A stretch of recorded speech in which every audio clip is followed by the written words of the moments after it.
Good morning, Year 8. I hope you had a lovely weekend. So, today we are looking at recycling of nutrients. So, we've talked about ecosystems, and now we're going to look at if everything's taken out of our ecosystems in our food chains, how is it put back in? And this is a really important topic for you guys because this is actually part of the GCSE. We talk about decay and decomposition. So we're going to make it a bit more fun than that, obviously, because we are year 8. Woo woo. So, title today is recycling of nutrients in an ecosystem. Write that down.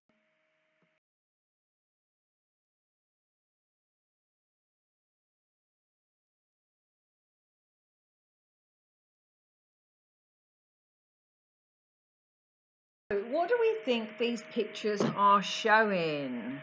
So, not very nice, really. We've got some rotten teeth. We've got a mouldy old orange. And then, obviously, on the right hand side, we have our dead carcass. So, have a little think. So what these are showing is decay, moulding, and decomposing, okay? And all three of these things, whether it's in your mouth, in your fruit and veg, in your fridge, in your garden, in an animal that might have died in the woods, it breaks down the old living organism and recycles the nutrients back into the ecosystem. So can you write down the recycling of nutrients is done by decay, moulding, and decomposition. What is it? So basically, in our ecosystems, obviously nothing lives forever, sadly. Even us will eventually die. And when we die, or when anything dies, or if your fruit and veg go off, or go mouldy, or your bread goes off, it starts to be broken down by bacteria and fungus, and we call them our decomposers. So this process is known as decomposition, and we also refer to it as decaying. And you'll see this a lot, for example, in autumn. So as the leaves fall off of the trees, um, the leaves will decay and be recycled by worms and beetles and things like that back into the soil, ready for more plants, grasses, shrubs, and trees to take those nutrients back up. They recycle them and make them back into new things in our environment, whether that's trees or plants that are then eaten by our insects, birds, etc. So, this whole chain is the decay and decomposition chain. So, what conditions do you think will make something decay the fastest?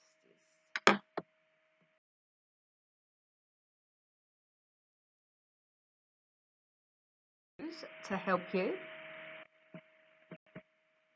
Did you guess any of them? So, to decay fast, it needs to be warmer. So, at the moment, things will decay very quickly. It needs to have some moisture. So, it needs a damp environment and it needs plenty of oxygen.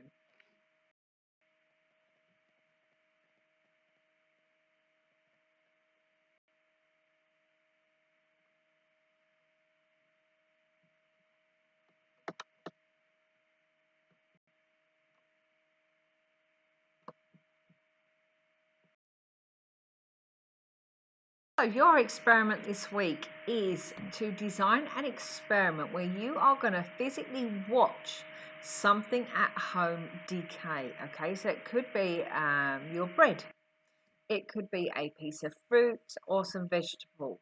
One thing we do not want you to use is meat. If we allow meat to decay, it can grow some very nasty bacteria. And we've got enough nasty things in the world at the moment. So we certainly do not want to be making any more. So start thinking about what type of food do you want to decay? So bear in mind, we need to think about warmth, moisture, and oxygen in order for that food to decay. Obviously, we don't want to waste anything. So it might be if you've got some fruit or veg that's already on the turn, it might be an idea to use something like that. Obviously, you do need permission from your families as well. So first of all, get thinking. Okay, so what conditions are you going to test? Are you going to test something in a dry or a damp environment? You know, think about our three conditions: warmth, moisture, oxygen. Are you going to test something that is hot or cold? Are you going to test something that's got lots of oxygen or no oxygen? So you need to pick two conditions that are opposites that you are going to test to see which will decay fastest. So it might be you keep a piece of fruit in a hot environment and then a similar piece of fruit in a cold environment. You decide. So we've talked about risk assessments in our skills week. What are the risks with doing this at home? Those skeletons are really thinking about it. So your task is, first of all, you are going to make a hypothesis. So you're going to test an idea. So it might be you going to test whether you think something will decay quicker in a hot environment. It might be you decide that something will decay quicker if it is moist. You decide. So first of all, what is your hypothesis? Write it down. Then, what is your method? Are you going to leave something in the sunshine? And are you going to leave something maybe in the fridge? You are going to set up your experiment in two different conditions. Very important, this point. You must seal the food, okay? So you can either use a plastic container or a plastic see-through bag because you want to see what's going on. But it needs to be sealed, because if we are watching something decay or decompose, it is going to be growing bacteria or fungus in order for it to decay. So very, very important here. You must seal your food, or covering cling film is another great one. You are going to then photograph your results every day for at least a week. Okay, some things might take a little bit longer, but you are going to watch it decay and take a photograph of it. You are then going to use time-lapse photography. So you could download an app to do this, or you could do it with a series of pictures or photographs. And then you're going to put them together to speed it up and tell a story. You could even draw your findings. So it might be you have 2 tomatoes, one on the windowsill and one in the fridge, and you draw a picture of them every single day and show how they decay or not decay. You are then, once you've done this, you are then going to send in your results, and the best footage is going to win a prize. So you can either do this in the garden, so it's completely open, or you need to do this in a covered or sealed container or a plastic bag. Okay, so if you are doing it in the garden and it's open, so say if you're doing it at the back of your garden in amongst the bushes so no one can get to it, you need to not touch it. You are not allowed to touch it. Once you start this experiment, you are not allowed to touch it unless you've got gloves on, supervised by an adult, or equally, ideally, it should be in a sealed container or plastic bag. So very, very important.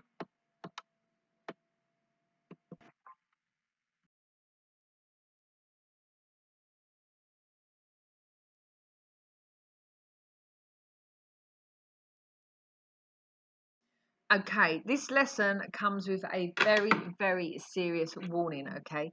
So you can see in this picture, this Petri dish with horrible, horrible bacteria on it. Some bacteria are very, very dangerous and could actually kill you, okay? So I don't want to scare you with this, but you need to take this part serious. You at the moment are in lockdown because of a pathogen or a virus, okay? bacteria can be equally as nasty.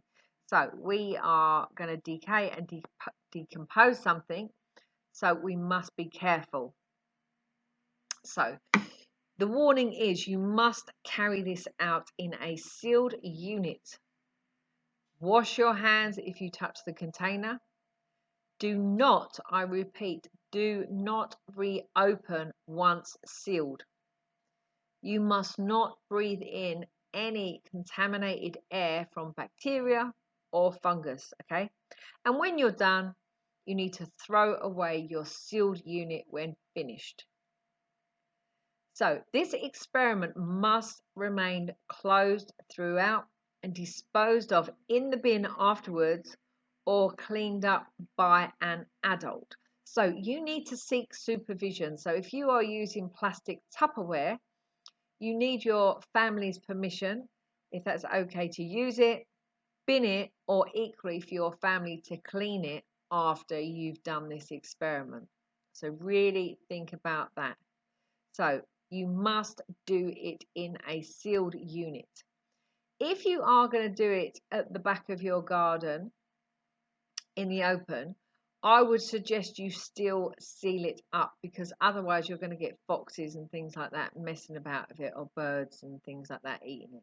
So you must seal your container either in plastic, put cling film over the top, or in a sealed Tupperware box, and do not touch it once it starts to decay.